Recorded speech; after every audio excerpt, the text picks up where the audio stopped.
What's going on, everybody? Welcome back to the channel and to a quick news video as the London Spitfire and Chengdu Hunters have finally broken this long off-season news drought that's been happening over these last few weeks by giving us some new announcements. Let's start off with the London Spitfire. So today they announced the signing of 4 new players who go by the names of Babel, Jiqiren, Although, and Celestine. And with these 4 joining the team, London now has a 12-man roster. And like many of you watching this video, I personally have never heard of any of these guys they just picked up, so I had to do a little bit of research, and here's what I can tell you about all of these guys. Starting with Babel, he comes from a team called BM Hawk, and they're pretty much just an open division team. They did get first place in Korean Contender Season 1 this year, and also 4th place in Season 2, but other than that, they don't really have any sort of somewhat major experience. I can't even say major experience because Open Division's minor stuff. And then they have competed in some community tournaments as well that they've been getting first place in, but those don't really mean anything either. Apologies in advance if it seems like I can only give very basic info about this guy, but the truth of the matter is there's not a lot of information to go off of. I had to do a lot of digging just to find the small amount of info I did on this person. Like, not even his Wikipedia page mentions what heroes he's famous for. It talks about him being a DPS player, that he's South Korean, that he played in Open Division, but that's it. There's nothing else to go off of on Wikipedia, so I decided to look at his Twitter account, and it just so happens that he says he's a main DPS, which means hit scan, I guess, and then also his most played heroes that he's good at are Widow, McCree, and Zarya. I kid you not, I couldn't even find gameplay on YouTube or anything of him playing. Like, it was so brutal, and I apologize for not being able to give you more info, but that's all I got for him, so now let's move on to the next player. Now let's talk Jiqiren, and he is a tank player who mostly is known for his Wrecking Ball, and he played on a team called Bubble Burster Gaming in Chinese Contender Season 2 this year, and they came in the top 8, which isn't too bad. Now, I'm not going to sit here and say this is guaranteed, but if I had to take a guess, I would say that Jiqiren is going to be the backup for JMac, since JMac is already kind of well established and it's heavily believed that he has good potential, but you never know, right?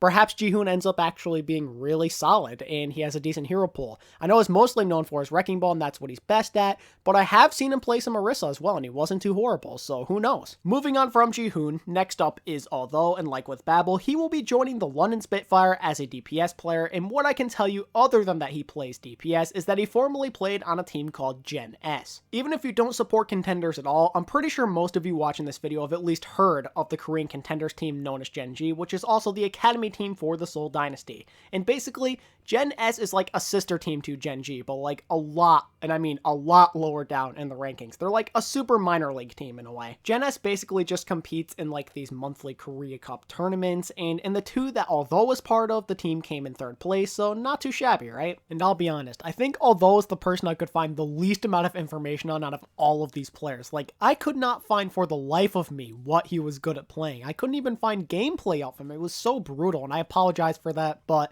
as of right now, I would say he's most likely like a flex DPS if I had to take a guess, but who really knows? Regardless of what he is, I would not be surprised at all if he's just a backup for the time being, and maybe he'll come in later when he has more experience. I don't know what the deal is with him, but London had to have seen something in him, right? And last but certainly not least, we have Celestine, and he actually does have some information on him, thankfully. I didn't have to dig everywhere on the internet just to find stuff on him. We know that he most recently played for a team called Team Griffin. Unfortunately, they only came in 4th place in Trials Korea this year, but luckily he does have some contenders experience, as in 2018 in Season 3 of Korean Contenders he was on Team Chengdu Panthera and they came in the top 8. And of course the heroes he is most famous for are Diva and Zarya. I really don't know what to think of this pickup. On one hand, I think it could be a decent one just because he did have some experience in contenders already, but at the same time, nobody was really talking about him. He didn't receive all that much hype, so clearly he wasn't all that when he played in contenders.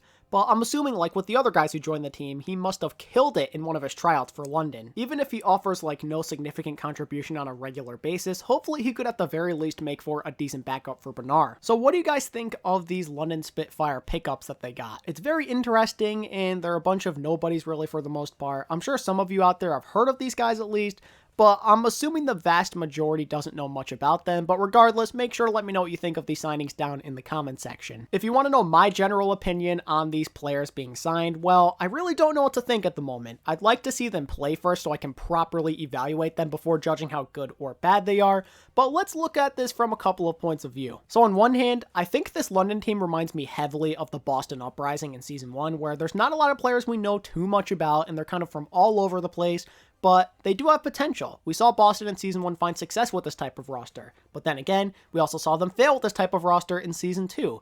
So London could have some mixed results here. I think there's a 50-50 chance of them being pretty decent or kind of bad. The next point of view I want to look from is the roster standpoint. So looking at this roster on paper, it doesn't look all that impressive, right? It's kind of underwhelming. There's a bunch of people we really don't know much about, and they didn't have a big spotlight during their time in Contenders or an open division, wherever the heck they played.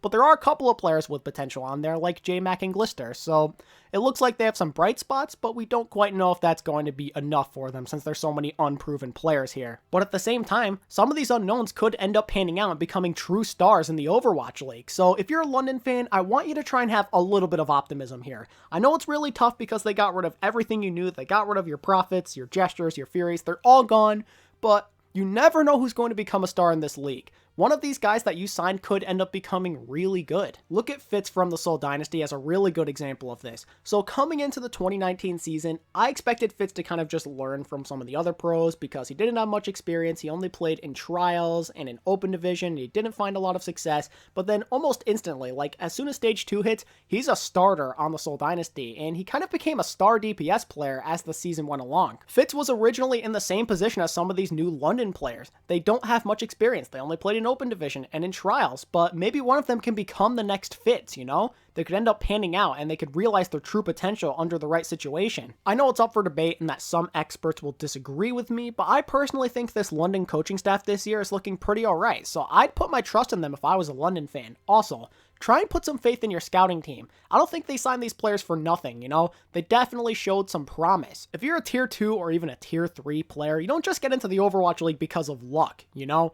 These scouts noticed you for a reason. You did well. You did something that caught their attention, so put some trust into them. And that's basically all I have to say about the London Spitfires' 4 new pickups they made today, as well as what their roster is looking like in general right now. So now let's move on to the Chengdu Hunters, who decided to part ways with Yangxiaolong and Jiqiren. With there being rumors for a long time now that a couple of the Chengdu Hunters players would be parting ways with the team, and that they were adding in a couple of new players to the roster, I can't say an announcement such as this one was all that surprising, but it's still very sad to say the least. Thankfully though, it appears that these two players left on their own terms, and it has nothing to do with the Hunters not wanting them anymore if you look at their most recent tweet, since they said that they mutually agreed to terminate both of these players' contracts. From the looks of it, the Hunters had no choice but to let both of these players go, because why would you keep these players who are unhappy that don't want to play anymore? For whatever reason, I'm sure it's really personal, Jiqiren and Yangxiaolong both decided that they don't want to play as a pro anymore, and that's fine. It's not for everybody. I wish them both the best of luck in whatever they take on in the future, but if you look at this from the Hunters' point of view, this really isn't all that much of a loss for them. Like, yeah, Yangxiaolong in particular showed some promise this season. I thought his Widowmaker and his McCree were pretty solid, but you did pick up Leave during the season, and you still have Bacon Jack, so it's not the end of the world. You still have two very talented hit-scan players on your roster. Maybe Yangxiaolong could have made for a really good backup, or potentially could have came off the bench and into the rotation sometimes, but again, it's not a huge deal. You have Leave, who's arguably the best player in China, really, so you're okay. Everything's fine. It truly is sad to see Yangxiaolong go, just because, again, I think he had the potential to be something special, but oh well, what can you do?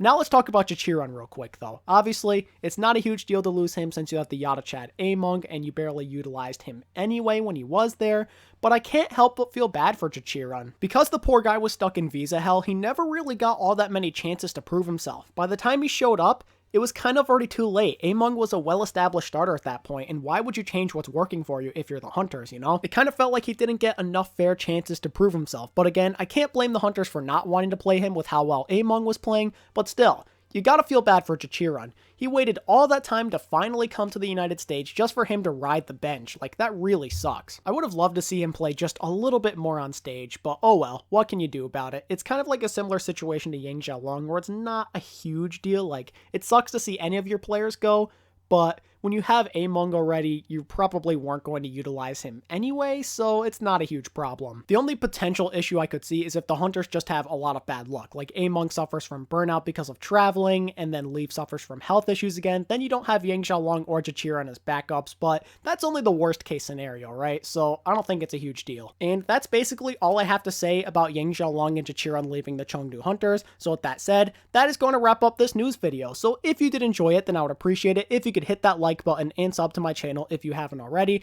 and make sure to let me know what you think of these moves down in the comment section. And as always, thank you all so much for watching today's video. I really do appreciate it, and until next time, this is ATP, signing out. Peace.